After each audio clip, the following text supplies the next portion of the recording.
Praise the lord. దేవునికి స్తోత్రం కలుగును గాక. ప్రియమైన దేవుని బిడ్డలారా, ఈ ఉదయకాల సమయంలో ఈ అనుదిన వాగ్దాన కార్యక్రమం ద్వారా ఈ విధంగా మిమ్మల్ని కలుసుకున్నటకు దేవుడు నాకు అనుగ్రహించిన ఈ గొప్ప భాగ్యాన్ని బట్టి ముందుగా దేవాతి దేవునికి కృతజ్ఞతాస్తుతులు చెల్లించి ఉన్నాను. అదేవిధంగా ఈ అనుదిన వాగ్దాన కార్యక్రమాన్ని వీక్షించున్న ఆత్మీయులకు మీ అందరికీ ప్రభువైన యేసుక్రీస్తు నామంలో శుభాభివందనాలు తెలియజేస్తూ ఉన్నాను. ప్రియమైన దేవుని బిడ్డలారా, మీ అందరి కొరకు మేము ప్రార్థిస్తూ ఉన్నాం. మా కొరకు, మా పరిచయ కొరకు మీ ప్రార్థనలో జ్ఞాపకం చేసుకునవలసిందిగా ప్రభువైన యేసుక్రీస్తు నామంలో మీ అందరినీ కోరుచూ ఉన్నాను. ప్రియమైన దేవుని బిడ్డలారా, ఈ దినము ప్రభు మీకు ఇచ్చే వాగ్దానము 50వ కీర్తన 15వ చరణంలో ఉన్నది. ఆ వాగ్దాన చరణ భాగమును నేను మీ కొరకు చదువుచూ ఉన్నాను. ప్రార్థనాపూర్వకంగా ఆలకించవలసిందిగా ప్రభువైన యేసుక్రీస్తు నామంలో మీ అందరినీ కోరుచూ ఉన్నాను. అక్కడ ఈ విధంగా రాయబడి ఉన్నట్లు మనం చూస్తూ ఉంటాం. ఆపత్కాలమందు నీవు నన్ను గూర్చి మొరపెట్టుము, నేను నిన్ను విడిపించెదను, నీవు నన్ను మహిమపరిచెదవు. హల్లెలూయా, హల్లెలూయా. ప్రియమైన దేవుని బిడ్డలారా, ఈ వాగ్దానమును దేవుడు ఆనాడు లేవి గోత్రికుడును గొప్ప సంగీత విద్వాంసుడును కవి దీర్ఘదర్శి అయిన ఆసాపుకి దేవుడిచ్చిన వాగ్దానంగా మనం చూస్తూ ఉంటాం. ప్రియమైన దేవుని బిడ్డలారా, దేవుడు అంటూ ఉన్నాడు, నమ్మకమైన విశ్వాసులు ఎవరైతే నమ్మకమైన ఆత్మీయ జీవితాన్ని వారు కలిగి ఉంటారో, వారి కష్ట సమయాల్లో, వారి అవసరతల్లో, వారికి శోధన కలిగినప్పుడు, వారికి నలువైపుల నుండి కొన్ని శ్రమలు ఎదురైనప్పుడు వారు దేవునికి మొరపెడితే దేవుడు అంటున్నాడు వారిని విడిపించి తన మహిమార్థమై తన సాక్షులుగా వాడుకుంటానని దేవుడు ఆసాపును గురించి, అంటే ఆసాపు నమ్మకమైన వాడు గనుక నమ్మకమైన ఆసాపుకి, నమ్మకమైన ఆత్మీయ జీవితం కలిగిన ఆసాపుకి దేవుడిచ్చిన వాగ్దానంగా ఈ వాగ్దాన చరణంను మనం చూస్తూ ఉంటాం. హల్లెలూయా, హల్లెలూయా. నమ్మకమైన ఆత్మీయ జీవితాన్ని కలిగి మన కష్ట సమయాల్లో మనం మొరపెడితే దేవుడు విడిపిస్తానని తెలియజేస్తూ ఇచ్చిన వాగ్దానమే ఈ వాగ్దానమై ఉన్నది. ప్రియమైన దేవుని బిడ్డలారా, అయితే ఇక్కడ మనం చూస్తున్నప్పుడు నమ్మకమైన విశ్వాసులు అంటే ఎటువంటి ఆత్మీయత గలవారో ఒక 3 విషయాలు నేను మీకు తెలియపరుద్దామని ఆశపడుచు ఉన్నాను. మొట్టమొదటిగా నమ్మకమైన విశ్వాసులు అంటే హృదయపూర్వకమైన కృతజ్ఞత గలవారు, అంటే హృదయపూర్వకంగా దేవునికి కృతజ్ఞతాస్తుతులు చెల్లించేవారు. రెండవదిగా దేవునికి ఇచ్చిన లేక దేవునికి చేసిన ప్రమాణాలు, తీర్మానాలు, నిర్ణయాలు ఆలస్యం చేయక ఎట్టి పరిస్థితులైనా కూడా వాటిని నెరవేర్చేవారే నమ్మకమైన విశ్వాసులు. మూడవదిగా ప్రియమైన దేవుని బిడ్డలారా, దేవుణ్ణి గర్వపరిచే నిజమైన ప్రార్థన చేసేవారే నమ్మకమైన విశ్వాసులని 50వ కీర్తన 14-15 చరణాల్లో మనం చూస్తూ ఉంటాం. హల్లెలూయా, హల్లెలూయా. అయితే ప్రియమైన దేవుని బిడ్డలారా, దేవుడు ఆసాపుకి ఎందుకు ఈ వాగ్దానం ఇచ్చాడంటే ఆసాపు నమ్మకమైన ఆత్మీయ జీవితం కలిగిన వాడు, దేవుని దృష్టికి నమ్మకంగా బ్రతికిన వాడు కనుకనే దేవుడు ఆసాపుతో అంటూ ఉన్నాడు, నమ్మకమైన ఆత్మీయ జీవితం గల ఆసాపుతో దేవుడు మాట్లాడుతూ ఆపత్కాలమందు నీవు నన్ను గూర్చి మొరపెట్టు, నేను నిన్ను విడిపిస్తాను, నీవు నన్ను మహిమపరుస్తావని ఆసాపుకు దేవుడు ఇచ్చిన వాగ్దానంగా మనం చూస్తాం. హల్లెలూయా, హల్లెలూయా. ప్రియమైన దేవుని బిడ్డలారా, ఆసాపు వలె మనము కూడా దేవునికి నమ్మకంగా ఉన్నట్లయితే మన కష్ట సమయాల్లో మనం మొరపెడితే అద్భుత కార్యాలు చేసే దేవుడు, ఆయన మనల్ని విడిపించే దేవుడు. మన బంధకముల నుండి, మన శ్రమల నుండి, శోధనల నుండి, కొన్ని అపాయ కాలముల నుండి, ఆపత్కాల సమయాల్లో మనం మొరపెడితే దేవుడు మనల్ని విడిపించే గొప్ప దేవుడై ఉన్నాడు. హల్లెలూయా, హల్లెలూయా.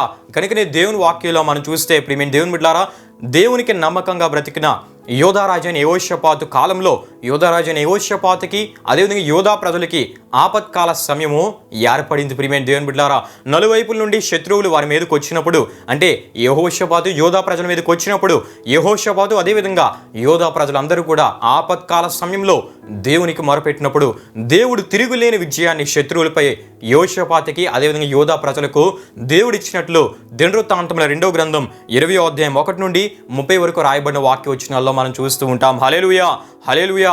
శత్రువులు నలువైపుల నుండి ఇసుక రేణువులంత శత్రు సైన్యము వారి మీదకి వచ్చిన, పలువైపుల నుండి శత్రు సైన్యం వారి మీదకు దండెత్తు వచ్చిన దేవునికి ఆపత్కాలంలో యోధారాజైన యెహోషాపాతు అదేవిధంగా యోధా ప్రజలు మొరపెట్టినప్పుడు దేవుడు వారి ఆపత్కాలంలో వారిని జ్ఞాపకం చేసుకొని గొప్ప విడుదల, విజయాన్ని వారికి అనుగ్రహించినట్లు, గొప్ప సమృద్ధికరమైన ఆశీర్వాదములతో దేవుడు వారిని నింపినట్లు దేవుని వాక్యంలో మనం చూస్తూ ఉంటాం. హల్లెలూయా, హల్లెలూయా.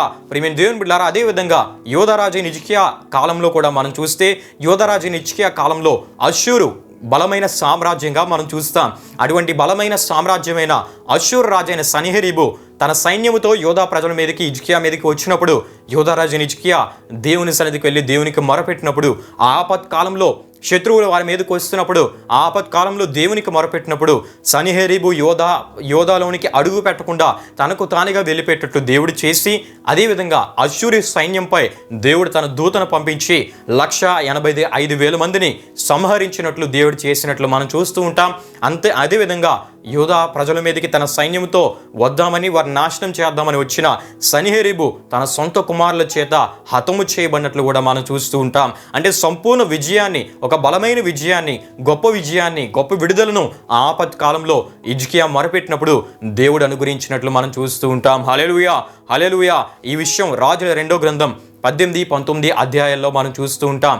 అదేవిధంగా ప్రియమైన దేవుని బిడ్డలారా, యోధారాజు హిజ్కియాకి ప్రియమైన దేవుని బిడ్డలారా ఆపత్కాలం అంటే మరొక ఆపత్కాలం ఏంటంటే తనకి మరణకరమైన క్యాన్సర్ రోగం కలిగినట్లు మనం చూస్తాం. అంటే వ్యాధి రూపంలో, రోగం రూపంలో, మరణకరమైన రోగం రూపంలో కూడా యోధారాజు హిజ్కియాకి ఆపత్కాలం ఎదురైనప్పుడు మరలా అతడు దేవుని వైపు తిరిగి దేవుని సన్నిధిలో కన్నీరు కారుస్తూ ప్రార్థించినప్పుడు దేవుడు హిజ్కియాను జ్ఞాపకం చేసుకొని ఆ మరణకరమైన క్యాన్సర్ రోగాన్ని బాగు చేయడమే కాకుండా 15 సంవత్సరాల ఆయుష్ను దేవుడు పొడిగించినట్లు రాజుల 2వ గ్రంథం 20వ అధ్యాయంలో మనం చూస్తూ ఉంటాం. హల్లెలూయా, హల్లెలూయా. ప్రియమైన దేవుని బిడ్డలారా, ఈ విధంగా మనం చూసుకుంటూ వెళ్తే దేవుని వాక్యంలో దేవునికి నమ్మకంగా బ్రతికిన వారు వారి కష్ట సమయాల్లో, వారి ఆపత్కాలాల్లో దేవునికి వారు మొరపెట్టినప్పుడు దేవుడు వారిని విడిపించి గొప్ప చేసి, వారి జీవితాల్లో గొప్ప కార్యాలు చేసి, గొప్ప విజయాలను గురించి, గొప్ప స్వస్థత కార్యాలు చేసి వారిని తన మహిమార్థమై వాడుకున్నట్లు మనం చూస్తూ ఉంటాం. హల్లెలూయా, హల్లెలూయా. ప్రియమైన దేవుని బిడ్డలారా, ఉదయకాల సమయంలో దేవుడి వాగ్దానం ద్వారా మీ అందరితో మాట్లాడుతూ ఉన్నాడు.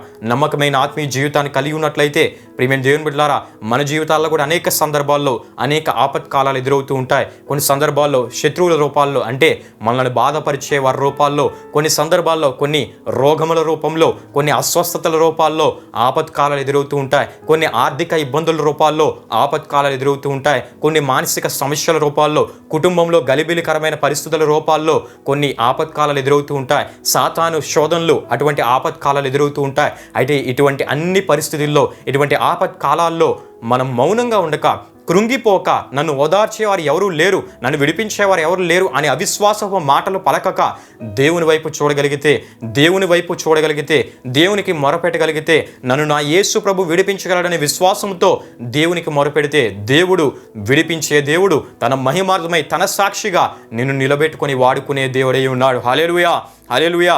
గనుక ప్రియమైన దేవుని బిడ్డలారా, పలు రూపాల్లో ఆపత్కాలాలు ఎదురైనప్పుడు నీవు ఆయనకు మొరపెడితే ఆయన నిన్ను విడిపిస్తానని ఈ వాగ్దానాన్ని నీకు ఇస్తూ ఉన్నాడు. విడిపించడమే కాకుండా నీవు ఆయన్ను మహిమపరిచేటట్లు హృదయపూర్వకమైన కృతజ్ఞతను, నీ హృదయమంతా సంతోషమును దేవుడు నింపుతానని దేవుడు వాగ్దానం ఇస్తూ ఉన్నాడు. గనుక ఆపత్కాలాలు కృంగిపోక, మౌనంగా ఉండక, మనుషుల సహాయం కొరకు పరుగెత్తక దేవుని వైపు చూస్తే, దేవునికి మొరపెడితే విడుదల నీవు పొందుకోగలవు. అట్టి వాగ్దానమును దేవుడు నీకు అనుగ్రహిస్తున్నాడు. గనుక ఈ వాగ్దానాన్ని విశ్వసించి నీ ఆపత్కాలంలో దేవునికి మొరపెట్టి దేవుని ద్వారా గొప్ప విడుదలను నీవు పొందుకోవాలని ప్రభు సేవకునిగా నేను కోరుచు ఈ వాగ్దానాన్ని ముగిస్తూ ఉన్నాను. ఈ వాగ్దానాన్ని ప్రభు మీ పట్ల నెరవేర్చునుగాక.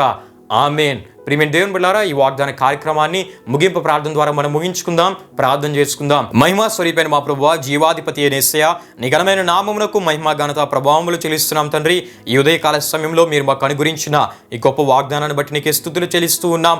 ఆపత్కాలంలో దేవ మొరపెడితే విడిపించి దేవా నీ సాక్షులుగా వాడుకుంటారని మీరు ఇచ్చిన వాగ్దానాన్ని బట్టి నీకే స్తుతులు చెల్లిస్తున్నాం తండ్రి. నీ కొరకు నమ్మకంగా బ్రతికినప్పుడు, నీ దృష్టిలో నమ్మకమైన విశ్వాసులుగా బ్రతికినప్పుడు దేవ మా కష్ట సమయాల్లో, ఆపత్కాలాలు నీకు మొరపెడితే విడిపించి గొప్ప చేస్తానంటున్నావు. విడిపించి దేవా నీ నామ మహిమార్థమై మీరు మమ్మల్ని నడిపిస్తానంటున్నారు. మీకు వందనాలు చెల్లిస్తున్నాం తండ్రి. దేవా ఈ వాగ్దానాన్ని వీక్షించిన ప్రతి ఒక్కరిని మీరు దీవించండి, ఆశీర్వదించండి. వారి ఆపత్కాలాల్లో నీకు మొరపెట్టి నీ ద్వారా విడుదల పొందుటకు మీరు సహాయం చేయమని వీక్షించిన ప్రతి ఒక్కరిని దీవించండి. వారి ఆరోగ్యాలు దీవించండి, వారి ఆయుష్ను దీవించండి. వారి దినము తలపెట్టే ప్రయత్నాల్లో, ప్రయాణాల్లో నీ సన్నిధి, నీ కాపుదల అనుగ్రహించి నడిపించండి. వారి ఆత్మీయ జీవితాలను మీరు దీవించి నీ కృపలో నడిపించమని వీక్షించిన ప్రతి ఒక్కరి జీవితాల్లో ఈ వాగ్దానం నెరవేర్పును వారు చూచినట్లు నీ ఆత్మకార్యాన్ని జరిగించమని మరొకసారి ఈ వాగ్దాన కార్యక్రమం ద్వారా నీ నామానికే మహిమ ఘనత ప్రభావములు చెల్లిస్తూ యేసు పరిశుద్ధ నామంలో అడిగి వేడుకొనుచున్నాము తండ్రి. ఆమేన్. యేసు రక్తమే జయం, ప్రభేసు రక్తమే జయం, ప్రభేసు రక్తం సంపూర్ణమైనది, అపవాది క్రియలకనంత నాశనం కలుగునుగాక. ఆమేన్. ప్రభు మిమ్మును మీ కుటుంబములను నూరంతలుగా ఆశీర్వదించునుగాక. ఆమేన్.